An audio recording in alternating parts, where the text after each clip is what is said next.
Hey everybody. Today we're talking about sample variance and sample standard deviation. Both of these are ways of measuring the spread or variability of a dataset, and they each do it in a very similar way, quantifying how far values in the dataset are from the mean, from the center, on average. The formulas are ugly, but don't worry, we pretty much always compute variance and standard deviation using technology. One thing I want to point out in this notation is that xi is representing an arbitrary observation in the set. x1 is the first observation, x2 is the second, and so on. Xi could just be any single one of those.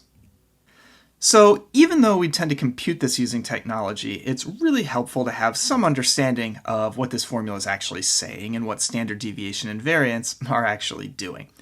So let's talk about this from the inside out. The most important piece is the thing in parentheses, the xi minus x bar.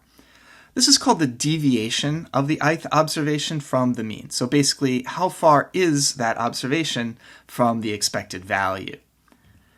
Simple example, a 4-observation data set, x1 is 104, x2 is 118, then 122 and 140. The sample mean there is 121, just add up all the values and divide by 4.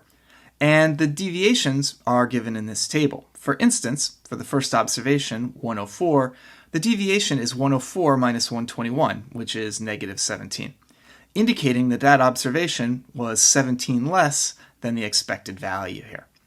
Now, in a simpler world, we could measure the spread of a data set just by averaging all of those deviations. Just the average deviation, that makes sense. Unfortunately, that doesn't work for us because the average of the deviations, when you average it over all the observations, is always 0. And the reason is just that the mean is the center of the data set, and so the negative deviations from the mean are always going to exactly balance out the positive deviations. For instance, if we take the average deviation from that 4-value data set a second ago, you can see we get 0. The usual solution is to square the deviations before averaging them, and that makes them all positive. And when we do that, we get the formula for sample variance. By the way, that sigma, that Greek letter there in the middle, just means add them all up. So the sigma parenthesis xi minus x bar quantity squared is just saying take each of the individual squared deviations and add them all up. After we do that, we divide by n minus 1. Now, one important question here is that if we're taking an average, shouldn't we be dividing by n, the total number of things that we're adding, rather than n minus 1? Let's take just a second to unpack that a tiny bit. The reason for the n minus 1 is that we're actually only averaging over n minus 1 things. Once we've computed the sample mean, x bar, although we have n of the xi's, we only need n minus 1 of them to compute s squared, the sample variance. The reason is the formula for x bar, and x bar is the sum of all the xi's divided by n. At the bottom of the screen here, I've written it with the n over on the left. And you can easily imagine moving all of the xi's except for one of them from the right-hand side to the left. So x1 equals some expression in terms of x bar and all the xi's. So when we compute that sample variance, we're really only averaging n minus 1 independent squared deviations, not n of them. We use the phrase degrees of freedom to describe the denominator of an average over a sample, like this.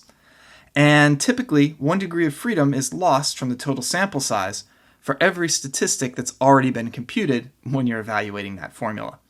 So the sample variance has n minus 1 degrees of freedom in its formula because the formula includes x bar. So back to this example, same 4 values as before.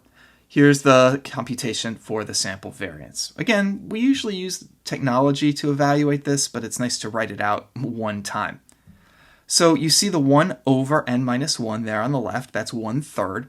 And then inside the bracket, we are taking the squared deviations. So that first deviation, 104 minus 121, remember we got negative 17 earlier. We're squaring that, then doing the same thing for each of the other 4 observations in the set.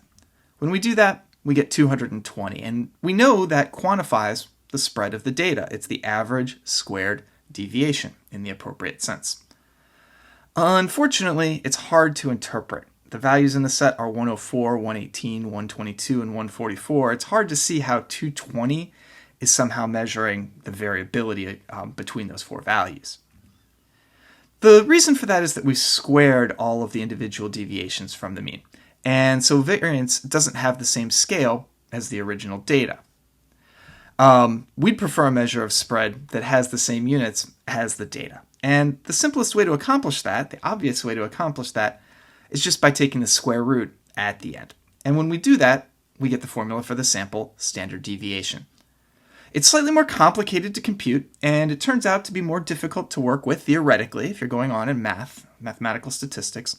But it's a lot more easy to interpret and to visualize in plots because it has the same units as the observations in the data set. So going back to that simple example from a few slides ago with these 4 values, if we take the square root of the variance, we get the sample standard deviation, which is 14.8. And that's much more easy to interpret. Roughly speaking, it means that a typical value in the set lies 14.8 units away from the mean of 121. And if you look at those 4 values, that makes sense. We've got 2 values that are really close to 121 and 2 values, 104 and 140, that are further away. So 14.8 is kind of an average of those in a sense. In R, the commands for variance and standard deviation are var and sd respectively. Here you can see the code that I'm using to get the variance and standard deviation of those 4 numbers we've been looking at in this vid. You should never compute variance or standard deviation by hand or just with a hand calculator unless you absolutely have to.